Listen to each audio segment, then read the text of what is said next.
les 3 raisons qui font qu'à l'heure d'aujourd'hui, vous êtes bloqué. Et donc, du coup, concrètement, qu'est-ce que vous devez mettre en place pour débloquer cette situation-là et passer au step d'après. J'ai eu l'idée de faire cette vidéo parce que hier, en fait, j'ai eu un échange avec une prospect. On a déjà eu un call, mais c'était pas forcément le bon timing et surtout, elle n'était pas forcément qualifiée puisque moi, vraiment, j'accompagne les personnes dans le step d'après. Clairement, cette personne-là, c'est Manon, qui fait du coaching en fait en transition professionnelle. Ça fait pas énormément de temps qu'elle fait ça, qu'elle est lancée. C'est un bébé entrepreneur, on va dire. Et là, ça fait même pas un an, ça fait quelques mois. Son offre se vend déjà. Ça a déjà fait ses preuves. Mais le problème, c'est que concrètement, elle ne sait pas ce qui a fait qu'elle a réussi à vendre et comment dupliquer ce schéma-là. Ça, c'est un truc dans lequel elle ne se retrouve pas. Concrètement, je vais vous donner un petit peu sa situation parce que du coup, les solutions que je vais vous donner là, qui vont vous débloquer, c'est concrètement des choses pertinentes pour elle spécifiquement. Et si vous vous retrouvez dans sa situation que je vais vous présenter, concrètement, les solutions que je vais donner, ça va vous débloquer à vous aussi. En décembre, elle a fait un webinaire. Elle avait quand même pas mal d'inscrits pour un premier événement comme ça. Donc j'ai noté des éléments, mais concrètement, elle avait 40 inscrites, 16 présentes. C'est plutôt pas mal. Alors, je suis pas spécialiste en webinaire, en ce genre d'événement, en conférence, mais c'est clairement pas mal. Et surtout, la stat ultra intéressante, c'est que le taux de booking est assez excellent. Sur 16 présentes, elle avait 9 en appel, et le taux de closing est excellent aussi, parce que sur 9 appels, elle avait 5 clientes. Elle a close 5 clientes. Exceptionnel! Vous allez me dire, mais où est le problème? Le problème, c'est que du coup, en janvier, elle a réitéré l'expérience. Et pour le coup, alors je vais vous ressortir les stats. Elle les a pas notées. Mais de mémoire, elle avait 150 inscrites et inscrits, 80 présents et 40 appels bookés. Donc, ils sont pas encore tous passés. Mais on va dire que, 50%, 75% des gens seront présents, donc ne feront pas un no-show. Il y aura 30 appels et pour l'instant, elle a passé 20 appels. Bref, dans tous les cas, la stat est affolante parce que là, sur les 40 appels bookés, 20 appels ont été passés et pour l'instant, 0 close. Alors concrètement, où est-ce que ça bloque? Parce qu'elle m'a clairement dit que le webinaire est exactement le même, elle a fait exactement les mêmes choses. Elle avait plus de personnes et pour autant, 0 vente. Alors que la dernière fois, avec moins de personnes, plus de ventes. Bon, clairement, ce qu'on peut dire de base, c'est que la personne est qualifiée. Les personnes bookées étaient déjà plus qualifiées. Ça, c'est un truc, je fais un petit aparté, mais j'arrête pas de le dire. Votre stratégie de contenu en tant qu'entrepreneur n'est pas d'avoir une masse de personnes, puisque on s'en fiche s'ils sont pas qualifiés.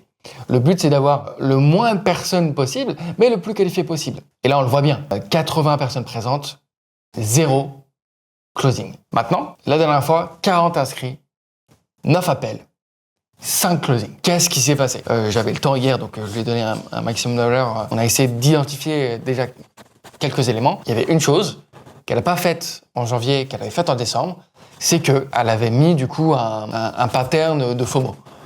Pour ceux qui ne savent pas ce que c'est, FOMO, c'est Fear of Missing Out. Donc en gros, c'est avoir la peur de louper quelque chose, de louper une opportunité. Ça, c'est un élément pas mal qu'elle n'a pas refait en janvier. C'est-à-dire qu'en fait, la dernière fois, en décembre, elle n'a pas forcément volontairement fait du FOMO, elle n'a pas conscientisé, mais elle avait une augmentation de prix après cet événement-là. Donc, les gens se sont dit, faut que j'y aille, sinon, si je me bouge pas les fesses maintenant, si je me bouge pas le cul maintenant, je vais louper quelque chose, et c'est dommage parce que ça m'intéresse. Donc ça a marché, ça a bougé les fesses, 5 closings. Elle l'a pas refait. Est-ce que c'est seulement ce pattern-là qui a fait que là, elle a 0 closing? Je suis pas sûr. Parce qu'il y a quelque chose qu'elle m'a précisé, c'est qu'elle a l'impression que les personnes, c'était que du froid. C'était que des prospects froids qui ont pris cet appel. Donc certes, elle aurait pu filtrer, etc. Mais moi, je pense qu'il y a 3 erreurs qu'elle ne soupçonne pas, qu'on va voir aujourd'hui ensemble. Et concrètement, tu devrais vraiment m'écouter parce que si tu es à peu près dans cette situation, que tu arrives à remplir ton calendrier en ligne, mais que tu ne vends pas, ou voire très peu, tu dépenses énormément d'énergie et de temps dans quelque chose qui n'en vaut pas la peine. Et tu pourras mettre cette énergie-là, concrètement, sur la création de contenu, par exemple. Donc, tu es très frustré, tu commences à perdre espoir. Est-ce que c'est toi le problème? Déjà, il y a une chose, clairement, que j'ai remarqué sur son compte, c'est que j'ai l'impression que son avatar client n'est pas très claire. Concrètement, c'est pas très clair. Elle n'a pas l'air de comprendre son avatar par cœur, puisqu'elle s'est retrouvée à très souvent dire je sais pas, les objections qui reviennent, c'est ça, elle m'avait dit je vais y réfléchir, pourtant ils sont intéressés, mais c'est un investissement. Mais en fait, derrière, elle n'en sait pas plus. Alors, elle creuse pas en physique, en appel pour apprendre plus à le connaître, et ça, c'est un problème. Parce que du coup, elle ne sait pas comment s'adresser à eux, au plus profond, qu'est-ce qui les bloque, etc. Enfin, voilà, elle ne connaît pas, elle ne sait pas ce qu'il y a derrière ces objections-là. C'est-à-dire qu'elle ne connaît pas bien son avatar. Et donc, comment voulez-vous qu'elle parle et qu'elle communique dans sa stratégie de contenu bien comme il faut à son avatar? Donc là, ça rejoint la suite. C'est que du fait de ne clairement pas savoir comment débloquer cet avatar, comment bien le connaître, etc., comment avoir le fond derrière les objections, qui sont que des écrans de fumée, c'est quoi derrière les raisons.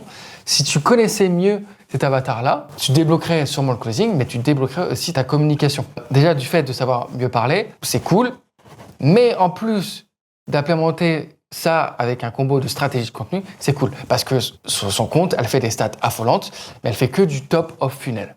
Et là, on parle de stratégie de contenu.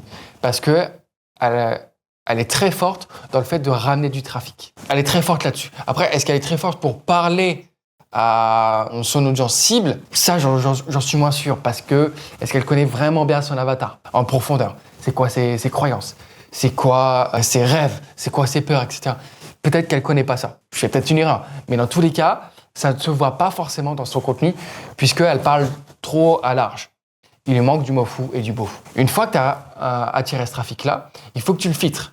Tu as sûrement une partie, peut-être grande ou minime, je ne sais pas, mais c'est sûr, c'est mathématique, qu'il y a une partie qui est qualifiée, c'est sûr et certain. La preuve en est, des personnes sont arrivées sur son trafic, sur un certain contenu, ce serait bien de savoir lequel, pour réitérer et multiplier ce pattern. En changeant quelques petites choses, tu peux multiplier tes chances de recommencer cette chose-là, juste en identifiant bien ce qui a marché dans ce contenu-là et le refaire avec un autre format, avec un autre angle, etc. Mais tu le refais, tu le recycles, tu coupes une seconde pour pas vraiment que ça soit exactement la même et que tu sois strike ou quoi, bref. Mais voilà, tu peux le réutiliser. Puisque, écoute, Instagram, TikTok, c'est des contenus qui sont faits pour tomber sur des personnes qu'on ne connaît pas, mais sur des contenus qu'on a besoin de voir et qu'on aime voir. Donc c'est fait pour la découvrabilité. Donc c'est pas grave. La plupart des gens qui vont tomber dessus, c'est pas des abonnés. Donc vous n'êtes pas en train de les saouler.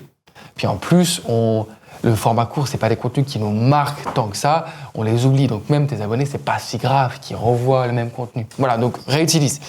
Au-delà de ça, ce trafic-là, il faut l'éduquer. Donc il faut du mot fou, où tu donnes de la valeur, où tu lui expliques les choses. Parce que disons que ton trafic, il est 100% froid, et ce trafic-là, tu l'amènes en appel, évidemment que ça ne close pas. Tu les amènes en webinaire, évidemment que ça ne close pas. Ils ne sont pas prêts. Ils sont pas prêts. Ils sont pas prêts, ils sont pas qualifiés, et surtout, ils sont pas chauds. C'est ça que je veux dire. Ils sont peut-être pas qualifiés, et en plus, ils sont pas chauds. Voilà. Bref, donc, il faut les éduquer. Mais au-delà de ça, le fait de les éduquer, ça va pas forcément les faire amener à l'action. Tu ne vends pas vraiment ton service, tu ne mets pas en avant. Donc, mets en avant. Fais du beau fou. Le beau fou, dans lequel tu mettras des CTA, tu mettras de la FOMO, qui les fera passer à l'action. Et ces personnes-là, qui arrivent au beau fou, ils se sont mangés ton tofu.